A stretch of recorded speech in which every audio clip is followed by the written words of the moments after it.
देख रहे हैं सिटी इंडिया न्यूज चैनल, हक की आवाज। Mahmood lake view convention, MM Pahadi, Kishanbagh road, Hyderabad. मैं आपको ये बताना चाह रहा हूं कि हुकूमत की जो स्कीमें हैं उसमें नामपल्ली की आवाम को क्या हिस्सा मिला। तालीम की स्कीम है, पोस्ट मैट्रिक स्कॉलरशिप है, 12 करोड़ 35 लाख रुपये पोस्ट मैट्रिक स्कॉलरशिप में तुलबा और तालिबात को दिए गए। कितने? 42,524। ट्यूशन फी रीइंबर्समेंट 68.91 करोड़ ये दिए गए। कितने तुलबा और तालिबात को? 43,125 को। चीफ मिनिस्टर ओवरसीज स्कॉलरशिप है जिसको अकबरुद्दीन ओवैसी की नुमाइंदगी पर हुकूमत ने शुरू किया।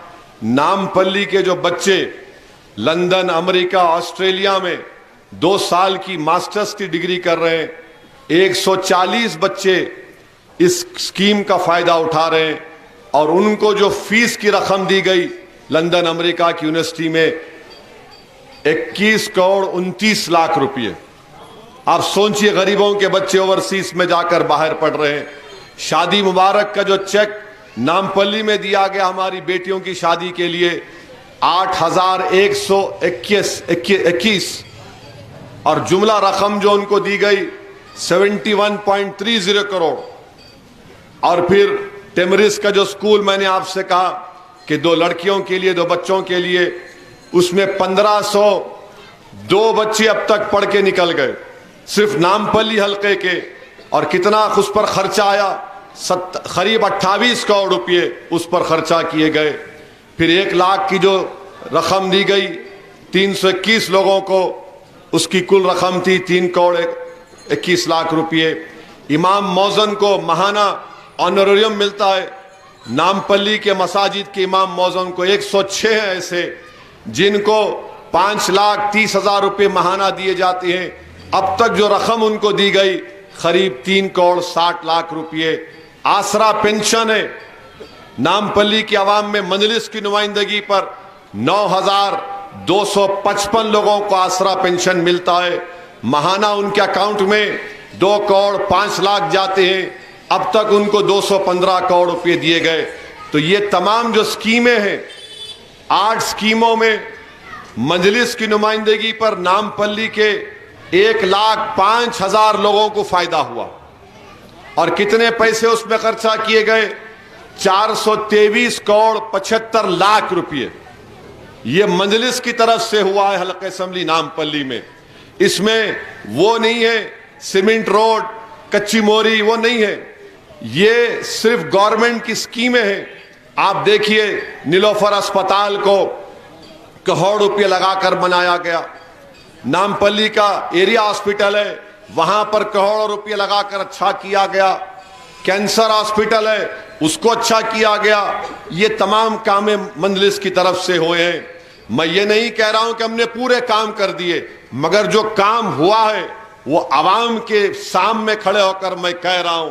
मैं आपसे अपील कर रहा हूं कि इन कामों को देखिए जो मजलिस इत्तेहादुल मुस्लिमीन ने हल्का असेंबली नामपल्ली की आवाम के लिए करवाए। अब आप दूसरी तरफ आ जाइए, बीजेपी को बता रहा था कि ये तो घर तोड़ना चाहते हैं, ये रिजर्वेशन तहफुजात खत्म करना चाहते हैं। अब आप इनके वादे देखिए बीजेपी के और कांग्रेस के। 2014 में नरेंद्र मोदी ने कहा था कि आप मुझे वोट दो, मैं हर एक के अकाउंट में 15 लाख डालूंगा। आपको याद होगा, 15 लाख की जगह 15 पैसे नहीं आए। उन्होंने वादा किया था 2 करोड़ नौकरी दूंगा। 2 करोड़ नौकरी की जगह अब कह रहे हैं कि 2024 तक मैं 15 लाख गवर्नमेंट की नौकरी दूंगा। अब कांग्रेस भी बड़े बड़े वादे कर रही है, मामू भी वादा कर रहे हैं। इन्हों बोल रहे 500 में सिलेंडर ले लो, तो मामू बोल रहे 400 में ले लो, तो मैं बोल रहा हूं फ्री में ले लो। अनेक कोई बात है। और कांग्रेस पार्टी कर्नाटका में आप गूगल पे जाइए, चेक करिए, जो शादी मुबारक की स्कीम थी कर्नाटका में वो खत्म करके रख दी गई, खत्म हो गई, पैसे नहीं है। कर्नाटका में जो गरीबों को, दलितों को, हिंदुओं को, मुसलमानों को स्कॉलरशिप मिलती थी उसको 80% खत्म कर दिए, 80% खत्म कर दिए। और यहां पर बोल रहे हैं हम ऐसा करेंगे वैसा करेंगे। मेरे से कोई आकर पूछे ओवैसी साहब बीजेपी ऐसा बोल रही, कांग्रेस ऐसा बोल रही, मामू ऐसा बोल रही, तो आप क्या करेंगे? मैं बोला मैं चांद पे जाके मट्टी लाके देता लोगों को, क्या बोलूं। कोई बात, आप बुनियादी काम करो। आप जो सहूलतें हैं, सफाई का इंतजाम है, ड्रेनेज का इंतजाम है, ट्रैफिक का बहुत बड़ा मसला है हैदराबाद में, इतना बड़ा ट्रैफिक का मसला है, उस ट्रैफिक के मसले को कैसा अमल करेंगे? हर बार तो रोड वाइडनिंग नहीं कर सकते, रोड वाइडनिंग करने से बहुत नुकसान भी होता है गरीबों का, अंदाजा नहीं है, प्रॉपर्टी चले जाती। मगर कैसे हम उसको सिस्टमिक तरीके से उसको सही कर सकते, इसके बारे में सोचने की जरूरत है। तो कांग्रेस के वादे कभी वफा नहीं पाए। बाबरी मस्जिद की जगह बोले बनाएंगे, कभी नहीं बना सके। तो कांग्रेस की इन बातों पर मत जाइए, ये मजलिस काम कर चुकी है और ये गवर्नमेंट की स्कीमों से काम करने का एक अजीम रिकॉर्ड मजलिस इत्तेहादुल मुस्लिमीन के पास है। बीजेपी का उम्मीदवार काम ही नहीं कर रहा नामपल्ली में। मैं उसके इलाके में जाकर पदयात्रा किया तो मैं सलाम करता हूं वहां के हमारे गंगा पुत्रा संगम के लोगों को कि आगे बढ़ बढ़कर मिले और बोले कि हमारा काम आप करवा देना। वहां के हमारे दलित भाई बहनों का, वहां के गौड़ भाइयों का मैं पूछा कि भाई इस इलाके में बीजेपी के कैंडिडेट का घर है? तो बोले देखो घर है। एक सन्नाटा वहां पे। तो मालूम हुआ कि इन्हों कांग्रेस के लिए अब काम कर रहे हैं और कांग्रेस का कैंडिडेट आपके सामने है। मैं आपको तैश दिलाने के लिए नहीं कह रहा हूं, मगर आपकी गीरत को ललकार रहा हूं मैं। अगर कोई आकर यह कहेगा कि नामपल्ली में 2 लाख मुसलमान रहते हैं और 1.5 लाख मुसलमान तालिबान की सोच रखते हैं, 1.5 लाख मुसलमान जुनूनी है, आप बताइए कि आप तालिबानी ज़हनियत रखते हैं? नहीं, जोर से बोले, रखते क्या आप लोग जुनूनी है। अरे गरीब होंगे, मुश्किलात होंगी, मगर कोई पागल तो नहीं है बोलता कि 2 लाख में 1.5 लाख ही है। तो फिर प्यारे क्यों फिर रहे भीख मांगते हुए? क्यों जा रहे जुनूनियों के पास, तालिबान की ज़हनियत रखने वालों के पास?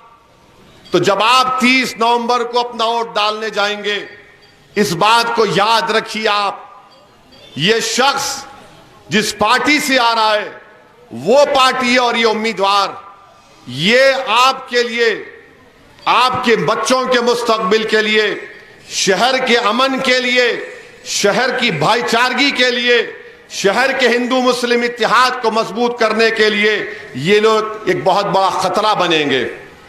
तो इसलिए हमको अपने इत्तेहाद की ताकत जो हमारे पास है उसको हमको मजबूत करते हुए अपने एक वोट का सही इस्तेमाल करना पड़ेगा।